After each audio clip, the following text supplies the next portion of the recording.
Warner Brothers Movie World is Australia's best theme park. At first glance, you may think you're at a Six Flags park when you see the DC superheroes, Looney Tunes characters, and abundance of thrill rides. But Movie World is much nicer. Find out why this park should be on any coaster enthusiast's bucket list in this review. De Laurentiis Entertainment Limited, or DEL, built a film studio in Gold Coast, Australia in the mid-1980s. After a series of box office bombs, DEL sold the studio to Village Roadshow in 1987. Now the studio is known as Village Roadshow Studios. It is still used today and has been used for blockbuster films like Thor Ragnarok and Aquaman. In 1988, Village Roadshow acquired a swampland adjacent to the film studio. Inspired by Universal Studios Hollywood and Disney MGM Studios, they wanted to build their own movie theme park. In 1989, Village formed a joint venture with Warner Brothers, who they already had a working relationship with, and Pivot Leisure, who owned the nearby SeaWorld. The park opened in 1991 as Warner Brothers Movie World. The park cost roughly $130 million to construct. The park was billed as Hollywood and the Gold Coast, as the earliest attractions gave insights to filmmaking. Over time, the park has shifted its focus to being themed after the popular Warner Brothers properties instead. A similar shift has occurred at the studio parks owned by Universal and Disney. Movie World also started to invest more in thrill rides, especially after Village Roadshow gained full control of the theme park in 2006, and it has now grown to Australia's premier park for coasters. The Gold Coast is Australia's theme park capital. You have the aforementioned SeaWorld and Dreamworld just a few miles from Movie World. The parks are just a short drive from each other. We had a car for our visit, especially because all the Gold Coast parks offer free parking. Alternatively, you can use public transit. Movie World is just a 13-minute bus ride from Dreamworld. Then you need a few connections, but you can also get to SeaWorld using the buses. When you arrive at this park, you get one heck of a welcome. Both Green Lantern and DC Rivals Hypercoaster run alongside the parking lot and entry road. It really gets you hyped for your day seeing these large coasters zooming on by. Daily admission costs nearly $100 Australian dollars. If you plan to visit multiple Village Roadshow properties in a single trip, look into purchasing their Escape or Super Pass. These cost $180 to $200, so you come out ahead if you want to visit any two of their properties. These give you 3 to 7 days of access to their parks. Once scanned in, I felt like I'd sort of been there. This park felt like an amalgamation of parks I had previously visited. Let's start off with the ones I already mentioned. This park felt like a cross of a Six Flags park and a Universal park. Multiple rides are housed in big sound stages like a Universal park, but you have the properties and thrill rides typically found at a Six Flags park. It was a really neat combination. Australia's Movie World also inspired two European theme parks I had previously visited. This would be none other than Warner Brothers Movie World Madrid and Warner Brothers Movie World Germany. The former is now known as Parque Warner Madrid. While Warner Brothers never owned the park, they licensed their properties to them. This is why you'll find the same DC heroes and Looney Tunes characters scattered about that park. And Rio Bravo was heavily inspired by Wild West Falls. The latter park is now known as Movie Park Germany. This is the park that bears the most resemblance to Australia's Movie World. That's because the park was owned by Warner Brothers until the late 1990s. This is why the two parks had some identical attractions such as the Batman Adventure Simulator, the Gremlins Dark Ride, and Looney Tunes River Ride. The park no longer can use the Warner Brothers properties, but the overall park still feels mighty similar in terms of scope and layout. Movie Park Germany patterned its layout after the Gold Coast theme park.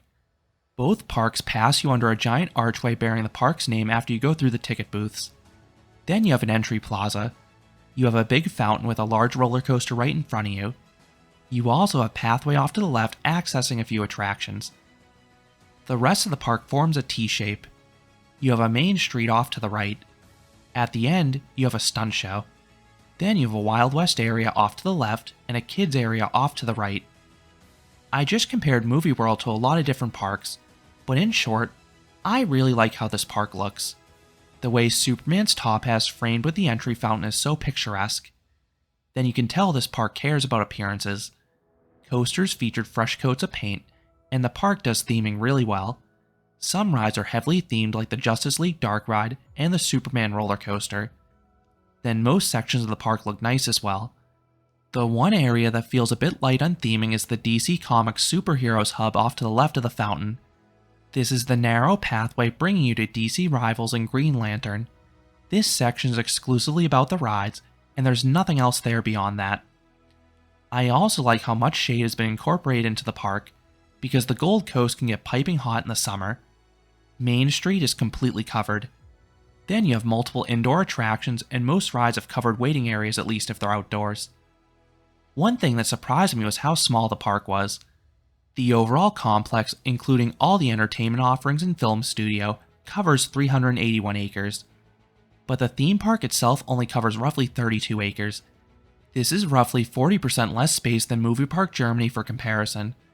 That is extremely small for a park of this caliber. That is why Movie World often has to remove something to get something new, or they need to get creative. You can see both of these with new additions on the way. Village Roadshow also owns the nearby Wet n Wild water park. That park added an intimate half-pipe coaster known as Surf Rider in 2007, but it has been standing but not operating since 2020. Movie World is in the process of installing it smack dab in the middle of Superman. Few rides could fit there, but this compact coaster would, and it should create some awesome visuals. Then in 2024, the park has a big Wizard of Oz area on the way.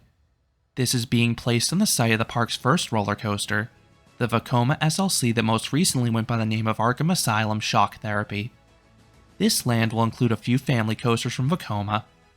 You'll have a suspended family coaster as a clone of Orcana at Fairhope Summerland, and dueling family boomerangs that'll be a clone of Twist Ride at Wildlands Adventure Zoo. Now let's talk about the operations. This is a mixed bag. Let's start off with the positives. This park is open year-round. They are open daily, only closing for Christmas. One of my biggest issues with year-round parks is that they often do not post their ride refurbishment schedule in advance, so you're gambling what will be open outside peak season. Fortunately, Movie World is very transparent about this. They have it posted months in advance on their website. If you visit outside of peak season, be warned one or two major rides could be closed at a given time. They will also update this page with any temporary closures, whether it be unplanned maintenance or a daily closure due to a technical issue. And this park has extremely friendly staff as well. This was a theme at all the Village Roadshow properties. On to the negatives. Movie World has very short hours. This would be the case for any theme park, especially one with as many big rides as this one. The park is open from just 9:30 a.m. until 5 p.m. daily.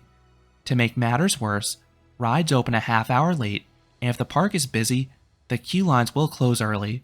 They will close the line so the last cycle goes out right at closing time.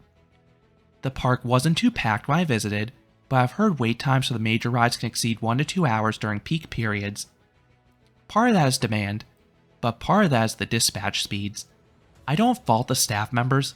It was the policies they had to follow that would slow down the operations. First, I've heard this park tends to run rides at reduced capacity outside peak season. This translates to one train on DC Rivals and Superman Escape.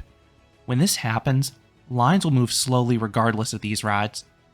Second, as a whole, Australia is very strict with loose articles. Nothing can ride with you. This includes things in a zippered pocket or even glasses secured by a strap. So before people can get seated, they need to put everything in a loose article bin. Superman actually has complimentary lockers, sizable ones too, before you even enter the queue line. On the downside, that means you need to wait in line without your phone. In theory, this should speed up operations, but there's still one issue. While you can keep your glasses with you while you wait in line, the employees need to collect them before dispatching the train. After everyone is secured in the train, they walk down the train with a glasses bin. That employee then needs to run that bin over to the unload platform and come back to the load platform before the train can be dispatched. Third, this park uses groupers for every attraction. They are responsible for assigning rows and admitting people with special access. That's not unique to Movie World. At most parks, the grouper is a separate position, and I wish Movie World would do this. But at this park, the grouper would also have to check restraints after assigning rows. This would lead to a delay getting each train out. While on that topic, row selection is not guaranteed at this park. It is at the discretion of the employees. Some are happy to let you wait an extra train if the row you want is already taken. Most would let you request a row if it was empty, but a few were strictly assigning seats front to back, no exceptions. One other important thing if you're coming from overseas is that the park's Wi-Fi is atrocious. It only reaches a small portion of the park, and even if you can connect to it, and that's a big if, you'll still struggle to load anything. And this is a park where you'll need the internet to maximize your day. You specifically will need access to the park's app a lot. First, the park posts wait times there. They seem decently accurate, and was also helpful to determine if a ride was operational before you walked over there. Second, there is a virtual queue system. This is a free service included with your park ticket. You can reserve one ride at a time using the park app. Once your time is called, you have a half hour to return. Once you use your pass or it expires, you can book another ride. And you can keep on booking the same ride over and over again if you'd so like. Return times will run out on busy days, particularly for the park's headlining attractions, so plan accordingly. SeaWorld, which again is owned by the same company, was able to offer a Q proxy wristband if you had internet or app issues. This allowed you to manually get a return time at each attraction from an attendant. I imagine Movie World can do the same thing. Third, DC Rivals offers a special backwards row. This is the single best experience in the park in my opinion. The coaster itself is already world class, but it's magical getting the sustained ejector airtime in reverse. I believe this price varies by day, but it costs 25 Australian dollars per person per ride the day I visited. Now this price point caused these seats to go out empty more often than not, so these times are readily available until park closing. At SeaWorld, there was no option to buy the backwards row in person for Leviathan if you had internet issues, even at guest relations. So I suspect DC Rivals may be similar, just be warned. With all that out of the way, how should you tackle this park? I would recommend starting off with Superman Escape. Because you lose your phone before getting in line, that is not a queue you want to get stuck in. But before you store your phone, I recommend pulling a virtual queue time for DC Rivals. That is the park's most popular ride, and it seems to run out of virtual queue slots the fastest. On that note, Superman, Scooby-Doo Spooky Coaster, and Wild West Falls are the other three rides whose return times depleted the quickest. Maximizing the virtual queue is the best way to get on a lot of rides quickly. If you're alone or willing to split up, two rides do offer single rider lines. These can be found at Wild West Falls and DC Rivals Hypercoaster. Not too many people were using them at either attraction, so they look to be big time savers. Then if the park is slammed, they do offer a fast track skip the line pass, but be prepared to pay. They used to offer an unlimited option, but not anymore. Now it costs a whopping 180 Australian dollars per person to skip the line for each major ride just once. If an attraction is closed for maintenance, you can re-ride any attraction of your choice. Alternatively, you can purchase single shots on the park app for individual rides at $20 to $40 a piece. Now let's jump into the ride lineup. Movie World has Australia's best roller coaster collection. It is a dream for thrill seekers. DC Rivals is the park's signature attraction. This is an amazing mock hypercoaster. It has a very diverse layout. The ride starts and ends with some fantastic and sustained ejector airtime. The giant camelback and final bunny hills remind me of the powerful hills in Intamin Hypers. Then the first drop and non-inverting loop pair those intense negative Gs with wild laterals. Then the middle section lets its foot off the gas somewhat, but you still have some additional airtime moments and quick transitions. But this minor pacing issue is masked if you try the backwards row. The twists in the second half become extra disorienting when you can't see them coming. Then the airtime feels even crazier. It feels like you're being yanked backwards by a lasso. I have an entire review going into more detail, but this is a world-class coaster. Superman Escape is a wonderful second fiddle. This is one of the best launch coasters out there. It starts with an underrated and really well done dark ride section. You have some practical effects like shaking lockers and even a flooding sequence. Then you have a forceful hydraulic launch to kick off the coaster section. It abruptly pulls you forwards. Then you have an action-packed layout. The top hat and camelbacks have strong and sustained ejector airtime. Then you have some low and speedy turns in between those hills. The overall coaster section is still on the shorter side, but it's a far more complete experience than your usual Intamin accelerator coaster, which is why I love it so much. See my review for more. The third and final thrill coaster as of now is the Green Lantern Coaster. This is a quirky SNSL loco, and it does a little of everything. You have a record-breaking beyond vertical drop. It is braked, but it still gives a cool visual, and you get a delayed pop of airtime. Then you have a funky layout with some weird turns and 2 incredible inversions. Both the dive loop and downwards barrel roll give oodles of hang time, especially with those lap bar only trains. See my review if you want to hear more. The relocated Surf Rider will give the park another solid thrill coaster. If it rides like the other half-pipe coasters, it should give some nice weightlessness on the spikes. But I'm more excited for the new family coasters, especially because I've heard they'll be paired with some nice theming. The suspended coaster in particular will be a great addition. The Orcanon layout has a really strong overbank at the start, followed by a fun series of twists and turns. Scooby-Doo Spooky Coaster is an indoor mock Wild Mouse. Unfortunately, this ride was closed for a multi-year refurbishment when I visited, but it looks to be one of the world's best Wild Mouse coasters. It has a lot of the elements you'd expect of the genre, but this one features some nice dark ride scenes and a few surprise drops at the start and end of the experience. The final coaster is Roadrunner. This is a Vekoma roller skater that serves as the park's junior coaster.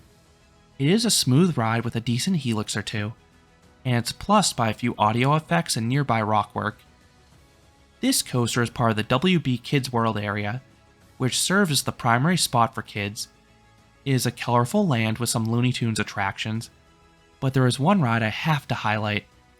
This park is the world's best junior driving school. This is located indoors, and it's a shockingly well-themed experience. You ride through a stylized recreation of the park. You have murals on the wall, and more impressively, large figures you drive under and past.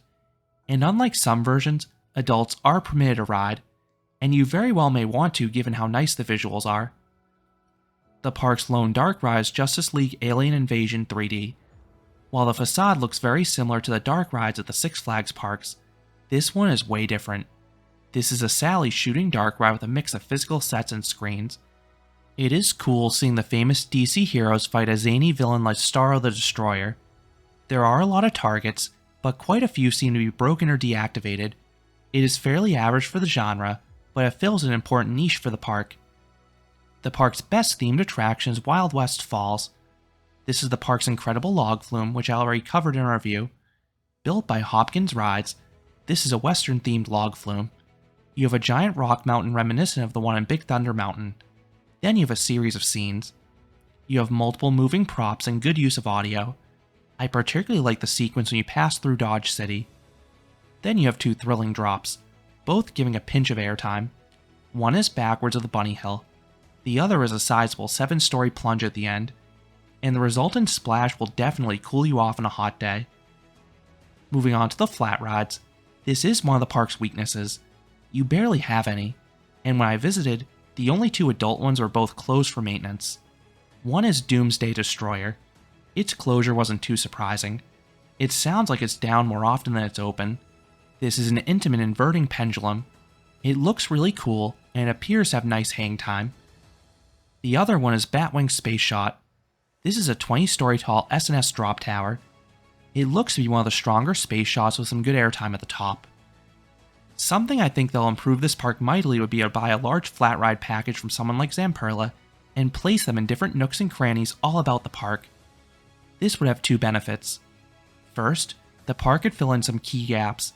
It really is surprising a park like this does not have a single spinning ride. Second, this would help alleviate the long lines for the headlining attractions. Along with the mechanical rides, you have some additional experiences. You have the WB Studio Showcase, which is currently set up as Batman Legacy. This is a really cool walkthrough attraction featuring costumes and props from all the live-action Batman films since the late 1980s. It was surreal seeing all these in person, and each film had a handful of items, some quite large too.